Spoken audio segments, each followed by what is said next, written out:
आपने कभी सोचा है कि हमारे मन में जो विचार बार बार आते हैं वो आखिर आते क्यों हैं? क्यों हम एक ही सोच में बार बार फंस जाते हैं और क्यों हमें उन विचारों से निकलना इतना मुश्किल लगता है? दरअसल ये सब खेल हमारे अवचेतन मन का है। ये वो हिस्सा है हमारे दिमाग का जो हमसे छुपा हुआ है लेकिन सबसे ज्यादा ताकतवर है। अगर इसे समझ लिया जाए तो हम अपने जीवन की हर सीमा को पार कर सकते हैं। चलिए एक कहानी से शुरू करते हैं। बहुत समय पहले की बात है। एक महान योगी थे जो अपने साधारण जीवन में हर समस्या को बड़ी ही आसानी से सुलझा लेते थे।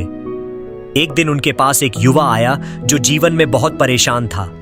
उसने योगी से पूछा, गुरुजी, मैं बहुत मेहनत करता हूं लेकिन फिर भी मेरे मन में नकारात्मकता रहती है। क्या आप मुझे ऐसा कुछ सिखा सकते हैं जिससे मैं अपने मन को नियंत्रित कर सकूं? योगी ने कुछ पल शांत रहकर उसकी बात सुनी और मुस्कुराते हुए बोले, तुम्हें अपने अवचेतन मन को समझना होगा। तुम अपने विचारों को जितना नियंत्रित करोगे उतना ही ये नकारात्मकता दूर होगी। युवा ने फिर पूछा, लेकिन गुरुजी, ये अवचेतन मन क्या है और इसे कैसे समझा जा सकता है? योगी ने उसे बताया कि अवचेतन मन वो शक्ति है जो हमारे जीवन के हर पल को संभालती है। हम जो सोचते हैं, जो करते हैं, वो सब कहीं ना कहीं हमारे अवचेतन में दर्ज हो जाता है। जब बार बार नकारात्मक विचार हमारे मन में आते हैं तो वो हमारे अवचेतन में इतनी गहराई तक पहुंच जाते हैं कि हमें हर स्थिति में वही नकारात्मकता नजर आती है। योगी ने समझाया कि अगर तुम इसे सही तरीके से निर्देश देना सीख लो तो ये तुम्हारी सबसे बड़ी ताकत बन सकती है। अब आप सोच रहे होंगे कि आखिर हम इस अवचेतन मन को कैसे निर्देश दें? इसके लिए सबसे पहले आपको ध्यान का अभ्यास करना होगा। ध्यान करना शुरू में मुश्किल लगता है लेकिन यही वो जरिया है जो हमारे अवचेतन को शांत करता है। रोजाना बस कुछ मिनट का ध्यान आपके मन के अंदर की सारी चिंताओं को बाहर निकाल देता है। ध्यान करते समय आपके सामने कई तरह के विचार आते हैं। उनमें से कुछ आपको डराते हैं, कुछ आपको शांत करते हैं, लेकिन आप इन विचारों में उलझने के बजाय बस उन्हें एक दर्शक की तरह देखते हैं। जब आप ये करते हैं तो आपका अवचेतन धीरे धीरे समझने लगता है कि कौन से विचार जरूरी हैं और कौन से नहीं। एक और तरीका है अपने शब्दों और विचारों का ध्यान रखना। मान लीजिए आप हमेशा अपने आप से कहते हैं, मैं ये नहीं कर सकता, तो आपका अवचेतन इस बात को सच मान लेता है। इसके विपरीत अगर आप खुद से कहते हैं, मैं ये कर सकता हूं, तो ये विश्वास आपके अवचेतन में भी गहराई तक बैठ जाता है। आपको हर बार सकारात्मक और शक्तिशाली बातें कहनी हैं ताकि आपका अवचेतन उसी दिशा में काम करे। अब यहां पर एक और दिलचस्प तरीका है, विजुअलाइजेशन। आप हर रोज बस कुछ मिनटों के लिए अपने लक्ष्य की कल्पना करें। अपने दिमाग में देखें कि आप उस चीज को प्राप्त कर चुके हैं। महसूस करें कि आपने जो चाहा वो हासिल हो चुका है। यह सिर्फ एक कल्पना नहीं है बल्कि आपके अवचेतन को यह संकेत देता है कि यही सच है। सोचिए, अगर आप हर दिन अपने मन को सकारात्मकता और सफलता की दिशा में निर्देश देंगे तो आपका अवचेतन भी उसी रास्ते पर चलेगा। अब कल्पना कीजिए कि आपके जीवन में हर दिन कैसे बदलाव आ सकते हैं जब आपका अवचेतन पूरी तरह से आपकी इच्छाओं के अनुसार काम करने लगे। लेकिन इसे केवल समझने से कुछ नहीं होगा, इसे महसूस करना होगा। इसका मतलब है कि हर दिन इस पर काम करना होगा, क्योंकि अवचेतन पर हमारा सीधा नियंत्रण नहीं होता, ये धीरे धीरे बदलता है। चलिए एक और कहानी से समझते हैं। एक गांव में एक किसान था जो हमेशा निराश और चिंतित रहता था। उसे हमेशा लगता था कि वह कुछ भी अच्छा नहीं कर सकता। एक दिन वह एक संत के पास गया और अपनी सारी समस्याएं बताई। संत ने मुस्कुराते हुए कहा, तुम्हारी समस्या ये नहीं है कि तुम कुछ नहीं कर सकते, बल्कि ये है कि तुमने अपने अवचेतन को यही विश्वास दिला दिया है कि तुम असफल हो। संत ने उसे हर दिन खुद से एक सकारात्मक वाक्य बोलने का अभ्यास करने को कहा। मैं सक्षम हूं, मैं सफल हूं। किसान ने शुरुआत में इसे मजाक समझा, लेकिन फिर उसने सोचा कि आज तक जो किया वो उसे कहां तक ले गया है, क्यों ना इस पर भी एक बार विश्वास कर लिया जाए। धीरे धीरे किसान ने हर दिन यह वाक्य दोहराना शुरू किया, सुबह उठते ही और रात सोने से पहले। कुछ हफ्तों में उसने महसूस किया कि उसके विचार बदलने लगे हैं। पहले वह किसी भी काम को डर और असफलता के विचारों के साथ शुरू करता था, लेकिन अब उसे अपने अंदर एक नई ऊर्जा और विश्वास का अनुभव होने लगा और कुछ समय बाद उसका जीवन पूरी तरह से बदल गया। यह सिर्फ इसलिए हुआ क्योंकि उसने अपने अवचेतन को सकारात्मक संदेश देना शुरू कर दिया था। यही है अवचेतन को नियंत्रित करने का पहला कदम, इसे अच्छे विचारों और सकारात्मक वाक्यों से भरना। चाहे कुछ भी हो जाए, आपको अपने विचारों को नकारात्मकता से दूर रखना होगा। जब भी आपके मन में कोई नकारात्मक विचार आए, उसे तुरंत सकारात्मक विचार में बदल दें। उदाहरण के लिए, अगर आपको लगता है मैं यह नहीं कर सकता, तो तुरंत उसे बदलकर कहें मैं इसे आसानी से कर सकता हूं। यह छोटे बदलाव आपके अवचेतन पर गहरा प्रभाव डालते हैं और धीरे धीरे आप महसूस करेंगे कि आपके सोचने का तरीका बदल रहा है। अब एक और तकनीक है जो आपके अवचेतन मन को सकारात्मक दिशा में ले जा सकती है, जिसे संकल्प कहते हैं। यह आपके अवचेतन को निर्देश देने का एक तरीका है। रोजाना एक सकारात्मक संकल्प लेना शुरू करें, जैसे मैं हर दिन एक बेहतर इंसान बन रहा हूं या मेरी जिंदगी में खुशियां और सफलता आ रही है। इन संकल्पों को बार बार दोहराना आपके अवचेतन में गहराई तक बैठ जाता है और धीरे धीरे ये आपके जीवन में बदलाव लाने लगता है। इसके साथ ही अवचेतन मन को प्रभावित करने का एक और तरीका है शांत और एकाग्र रहना। अवचेतन मन को समझना कोई आसान काम नहीं है, लेकिन एक शांत दिमाग इसके निर्देशों को सुन सकता है। ध्यान आपको अपने विचारों से अलग होकर देखने में मदद करता है, जिससे आपको यह समझ में आता है कि कौन से विचार आपके जीवन को सही दिशा में ले जा रहे हैं और कौन से नहीं। सोचिए, अगर आप हर दिन कुछ मिनट सिर्फ खुद के लिए बिताएं, अपने विचारों का अवलोकन करें, तो ये आपके जीवन में कितनी बड़ी शक्ति बन सकता है। आपके अवचेतन मन को समझना और इसे नियंत्रित करना आपके जीवन में ऐसा परिवर्तन ला सकता है जो आपने कभी सोचा भी नहीं होगा। लेकिन इस यात्रा को गहराई से समझने के लिए इसे विस्तार में लेना बेहद जरूरी है, क्योंकि अवचेतन मन का खेल आसान नहीं है। यह एक ऐसा पहेली भरा रास्ता है जिसे समझने के लिए धैर्य और दृढ़ संकल्प चाहिए। तो आइए इस यात्रा को आगे बढ़ाते हैं और इसे और विस्तार से समझते हैं। अवचेतन मन पर नियंत्रण की पहली सबसे बड़ी कुंजी है अपने विचारों और भावनाओं की जिम्मेदारी लेना। हम अक्सर अपनी नकारात्मक सोच या असफलताओं का दोष बाहरी परिस्थितियों पर डालते हैं, लेकिन असलियत में ये हमारे खुद के विचारों का परिणाम होती है। जब हम अपने विचारों और भावनाओं को खुद के भीतर से उत्पन्न मानना शुरू करते हैं, तो हमें समझ में आता है कि हमें ही उन्हें नियंत्रित करने की जरूरत है। जैसे एक गार्डन में अगर हम सिर्फ गुलाब के पौधे लगाएंगे तो वो ही उगेंगे, और अगर कांटेदार पौधे लगाएंगे तो वही फलेंगे। हमारा अवचेतन भी उसी तरह का गार्डन है। हमें खुद तय करना है कि हम क्या बोएंगे और क्या फल पाएंगे। अब यहां एक और महत्वपूर्ण तत्व आता है, आत्म सुझाव या ऑटो सजेस्शन।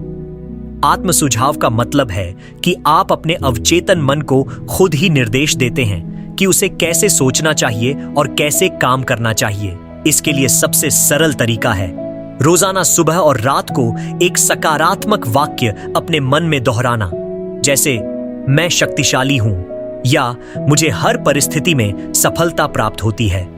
जब आप इसे नियमित रूप से करते हैं, तो ये सुझाव धीरे धीरे आपके अवचेतन में बैठ जाते हैं और वहां स्थायी रूप से बैठ जाते हैं। एक बहुत ही प्रभावशाली व्यक्ति का उदाहरण लें, जिसे हम सब जानते हैं, महात्मा गांधी। उन्होंने एक बार कहा था, आपके विश्वास आपके विचार बन जाते हैं, आपके विचार आपके शब्द बन जाते हैं, आपके शब्द आपके कर्म बन जाते हैं, आपके कर्म आपकी आदत बन जाते हैं और आपकी आदतें आपका भविष्य बन जाती हैं। इस वाक्य में अवचेतन मन की ताकत का पूरा रहस्य छुपा हुआ है। अब आप सोच रहे होंगे कि इसे हमारे जीवन में कैसे लागू करें। इसके लिए हमें अपनी रोजमर्रा की सोच को बदलना होगा। उदाहरण के लिए, जब आप किसी काम को शुरू करने से पहले अपने आप से कहते हैं, मुझे नहीं लगता मैं इसे कर पाऊंगा, तब आपका अवचेतन इसे अपने लिए सच मान लेता है। लेकिन अगर आप उसी स्थिति में खुद से कहें, यह मुश्किल हो सकता है लेकिन मैं इसे कर सकता हूं, तो आप अपने अवचेतन को इसे सच मानने की दिशा में निर्देशित कर रहे हैं। इसके साथ ही एक और तरीका जो बहुत ही कारगर साबित होता है, वह है विजुअलाइजेशन। विजुअलाइजेशन का अर्थ है कि आप अपनी मनचाही स्थिति की कल्पना करें, जैसे कि वह सच में आपकी जिंदगी में घटित हो रही हो। इसे करने के लिए आप रोजाना कुछ मिनट निकालें और आंखें बंद करके अपने उस लक्ष्य की कल्पना करें जिसे आप प्राप्त करना चाहते हैं। सोचें कि आपने वो लक्ष्य प्राप्त कर लिया है। महसूस करें कि आप उस स्थिति में हैं जहां आप सफल हैं। यह महसूस करना ही आपके अवचेतन को संकेत देता है कि यह सच है, और धीरे धीरे आपके अवचेतन में यह बात स्थापित हो जाती है। ध्यान और एकाग्रता भी आपके अवचेतन मन को नियंत्रित करने का एक शक्तिशाली साधन है। ध्यान हमें हमारे अंदर के विचारों को शांति से देखने और समझने की क्षमता देता है। जब हम ध्यान करते हैं तो हमारे मन का शोर धीरे धीरे शांत हो जाता है और हमें यह देखने में मदद मिलती है कि कौन से विचार हमारे लिए सहायक हैं और कौन से नहीं। ध्यान के माध्यम से हम अपने अवचेतन को समझ सकते हैं और उसे सकारात्मकता की ओर निर्देशित कर सकते हैं। अब यहां पर एक और महत्वपूर्ण तत्व आता है, विश्वास। विश्वास वह ताकत है जो आपके अवचेतन को आपके लिए अद्भुत चीजें करने में सक्षम बनाता है। अगर आपको खुद पर विश्वास है कि आप अपने जीवन में बड़ा बदलाव ला सकते हैं, तो आपके अवचेतन को भी वह संकेत मिलेगा और वह उसी दिशा में काम करना शुरू कर देगा। लेकिन यदि आपके मन में संदेह है तो आपका अवचेतन भी कमजोर हो जाएगा। तो यह जानना जरूरी है कि जब भी आप किसी नए बदलाव की शुरुआत करते हैं तो पूरी तरह से खुद पर भरोसा करें। यह भरोसा ही आपके अवचेतन को इस बदलाव को वास्तविकता में बदलने के लिए प्रेरित करता है। एक और चीज जो इस प्रक्रिया में सहायक है वह है नियमितता। अवचेतन को नियंत्रित करने की यह प्रक्रिया एक बार में सफल नहीं होती। यह एक लगातार चलने वाली प्रक्रिया है। जैसे एक बीज को पेड़ बनने में समय लगता है, उसी तरह हमारे विचारों को भी हमारे अवचेतन में गहराई तक बैठने के लिए समय चाहिए। हमें लगातार उसी दिशा में काम करना होगा, उसी तरह के सकारात्मक संदेशों को दोहराना होगा। इसे और गहराई से समझने के लिए चलिए एक और कहानी पर चलते हैं। एक गांव में एक साधु बाबा रहते थे जो हमेशा शांत रहते थे और हर किसी को सिखाते थे कि कैसे जीवन को सादगी से जिया जा सकता है। एक दिन एक युवक उनके पास आया और बोला, बाबा, मैं हमेशा परेशान रहता हूँ। मुझे लगता है कि मैं कभी भी अपने जीवन में कुछ अच्छा नहीं कर पाऊंगा। मेरी स्थिति अब इतनी खराब हो चुकी है कि मुझे खुद पर विश्वास ही नहीं हो रहा। साधु बाबा ने उसकी बातें सुनकर उसे एक सरल और प्रभावी तरीका बताया। तुम्हें सिर्फ एक काम करना है। हर रोज अपनी सुबह की शुरुआत एक सकारात्मक विचार से करो। खुद से कहो, आज का दिन मेरे लिए अच्छा होगा, मुझे सफलता मिलेगी। हर दिन इसी तरह से शुरू करना होगा और तुम देखोगे कि तुम्हारा जीवन बदलने लगेगा। युवक ने बाबा की सलाह मानी और हर दिन सुबह उठकर यह वाक्य दोहराना शुरू किया, मैं सक्षम हूं, मैं सफल हूं। शुरू में उसे यह सब मजाक सा लगा, लेकिन धीरे धीरे वह महसूस करने लगा कि उसका मन और विचार सकारात्मक होने लगे हैं। उसने पाया कि अब उसे हर समस्या का समाधान मिल रहा था और उसकी मेहनत का परिणाम भी बेहतर होने लगा था। कुछ महीने बाद वह युवक एक सफल व्यापारी बन चुका था और उसने बाबा से मिलने के बाद अपनी सफलता की कहानी उन्हें सुनाई। यह कहानी हमें यह सिखाती है कि कैसे हमारे अवचेतन को नियंत्रित करना और सकारात्मक विचारों को अपने जीवन में शामिल करना हमारे जीवन को पूरी तरह से बदल सकता है। जब हम अपने अवचेतन मन में नकारात्मकता के बजाय सकारात्मकता भरते हैं तो हमारे जीवन की दिशा भी बदलने लगती है। अब यह समझना जरूरी है कि अवचेतन मन सिर्फ एक साधारण विचार नहीं है, बल्कि यह हमारे जीवन की पूरी दिशा को नियंत्रित करने वाली ताकत है। जब हम इसे अपने नियंत्रण में ले आते हैं तो हम अपने जीवन को अपनी इच्छानुसार ढाल सकते हैं, और इसके लिए हमें अपनी आदतों को बदलना होगा, क्योंकि हमारी आदतें ही हमारे अवचेतन को आकार देती हैं। आदतें छोटे छोटे विचारों और कार्यों से बनती हैं जो हमारी दिनचर्या का हिस्सा बन जाती हैं। जैसे आपने किसी काम को दोहराते हुए सीखा है, ठीक उसी तरह अगर आप सकारात्मक विचारों को बार बार दोहराएंगे तो वह भी आपकी आदत बन जाएगी। एक समय आएगा जब आप बिना सोचे समझे सकारात्मक विचारों को अपने दिमाग में लाएंगे और यह आपके अवचेतन मन में स्थायी रूप से बैठ जाएगा। इसलिए सबसे पहला कदम है अपनी आदतें बदलना। हर दिन एक नया विचार, एक नई दिशा चुनना। जब आप यह समझ पाएंगे कि हर विचार आपके अवचेतन में जाकर आपकी जिंदगी को दिशा दे सकता है, तो आप अपने जीवन में सकारात्मक बदलाव लाने में सफल होंगे। यहां पर हमें एक महत्वपूर्ण बात और समझनी होगी। हम जितना अपने अवचेतन पर ध्यान देंगे वह उतना ही शक्तिशाली होगा। अवचेतन मन हमेशा हमारे विचारों को सुनता है, लेकिन अगर हम उसे अनदेखा करते हैं या उसकी दिशा को ठीक से नहीं समझते तो वह हमारे जीवन में नकारात्मक प्रभाव डाल सकता है। इसलिए अवचेतन को नियंत्रित करना एक निरंतर प्रक्रिया है जो हमें हर दिन प्रयास करना होता है। यह प्रक्रिया बिल्कुल उसी तरह है जैसे किसी कुशल खिलाड़ी को अपनी ट्रेनिंग के लिए हर दिन अभ्यास करना होता है।